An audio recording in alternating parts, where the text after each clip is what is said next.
پاکستان میں جو ناسور ابھر رہا ہے اس کو کچلنے کے لیے ہم سامنے آئے ہیں. وہ ہے بے حیا عورتیں اور بے حیا مرد. ابو جہل کے قبیلے کے لوگ ہیں پاکستان میں موجود ہیں.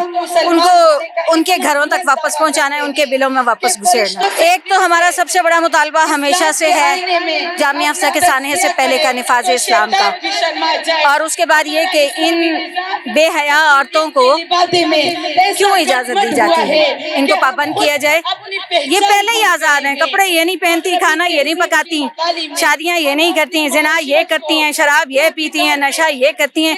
اب ان کو اور کون سی آزادی چاہیے؟ یہ خود تو ہے ہی پابندیوں سے آزاد جو شریعت نے لگائی ہیں ہماری بہتری کے لیے, یہ باقی لوگوں کو بے حیا بنانے کے لیے نکلی ہیں.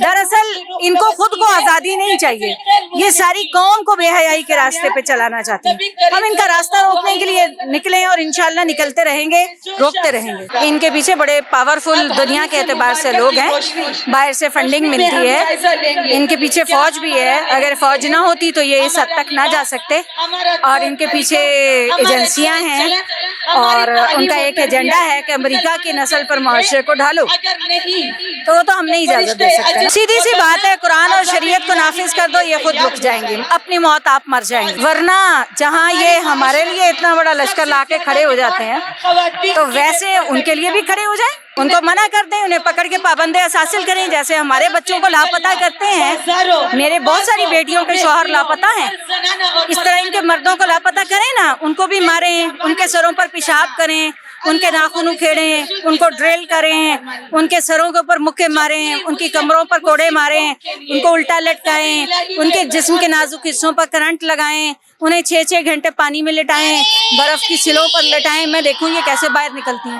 آج کل ہر دوسری عورت یہ بیان دیتی ہے بے حیائی عام کر رہے ہیں, تو اس کو ہم ختم کرنے کے لیے ڈیش ہو گئے. عوام کو یہ پیغام دینا چاہتے ہیں کہ بے حیائی ختم ہو, اور آپ صلی اللہ علیہ وسلم کی حدیث بھی ہے کہ بے حیائی جب عروج پر آ جائے تو پھر اس کو ختم کرنے کے لیے گھر سے باہر نکل. ہم اسی لحاظ سے گھر سے باہر, ہماری بہنیں آئی ہیں, ہماری مائیں آئی ہیں, تو بے حیائی کو ختم کرنے کے لیے آئی ہیں, ہم اس چیز کو روکنے کے لیے آئے ہیں. پہلے تو حدیث میں بھی ہے, پہلے زبان سے روکو, زبان سے نہیں روک سکتے ہو, پہلے پھر دل میں, پھر ہاتھ سے, جس طرح وہ رکے تو ہم اسی طرح روکتے ہے. کہ ہمارے ملک میں بے حیائی کو بہت زیادہ فروغ دیا جا رہا ہے. ابھی آج کے دن میں بھی جو وہ مارچ ہے, بے حیائی مارچ ہم اس کو نام دیتے ہیں, یہ اس کے مقابل جو ہے ہم نے حیا مارچ کا انعقاد کیا ہے.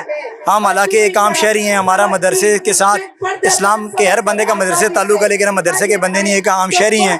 لیکن میں آپ سے یہی کہنا چاہوں گا کہ یہ بہت اچھا کام ہے, اس کو میڈیا کو بھی کوریج کرنی چاہیے, اور ان لوگوں کو یار ان کو پروٹیکشن دیتے تو ان کو بھی پروٹوکول دو.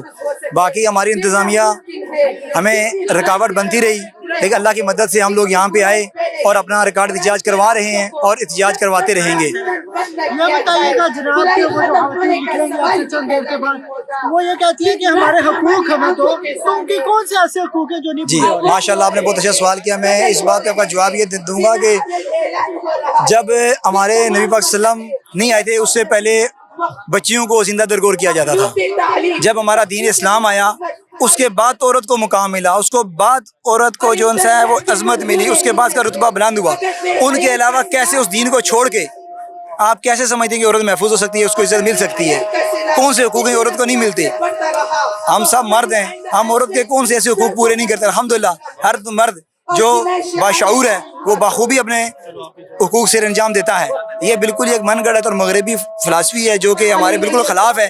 جو میری بہنیں مائیں جو وہاں پہ شریک ہوتی ہیں, میں ان سے یہی کہوں گا یہ پراپیگنڈا ہے. تھوڑے عرصے بعد آپ کے ساتھ زیادتی ہوگی, ظلم ہوگا, پھر آپ نے چیخو پکار کرنی ہے. آپ ہسٹری پڑھ لیں, آپ تاریخ پڑھ لیں, ہمیشہ سے یہی ہوا ہے اور یہی ہوگا. ابھی ایک عوام کو میرے حساب سے ان لوگوں کو لالی پاپ دیا جا رہا ہے, جی اپنا جسم اپنی مرضی. تھوڑے عرصے بعد جب وہ اس چیز پر اس طرح پر گامزن ہو جائیں گے, اس کے بعد دیکھنے کے ساتھ کیا کیا جائے گا. اس ٹائم سوائے شرمندگی کے, سوائے ندامت کے, سوائے پچھتاوے کے کچھ نہیں ہوگا. اس لیے ان کو ابھی یہ میرا یہ میسیج ہے کہ برائے مہربانی آپ اس چیز کا حصہ نہ بنیں, اپنی آخرت بھی خراب نہ کریں, اور جو لوگ آپ کو دیکھ کر ایسا کام اپنائیں گے اس کا گناہ بھی آپ کے سر ہوگا. آج تک مسلمان کو کبھی بھی نقصان سامنے فرنٹ لائن سے آ کے نہیں پہنچایا گیا. ہمیشہ جب بھی پہنچے اپنے سے غداروں کو چنا گیا اور نقصان پہنچایا گیا. تو یہ ایک بہت بڑی سازش ہم یہ سمجھتے ہیں. الحمدللہ حیا مارچ ہے, یہاں پہ جتنی ہماری مائیں بہنیں آئی ہوئی ہیں کوئی بھی بے پردہ نہیں ہے.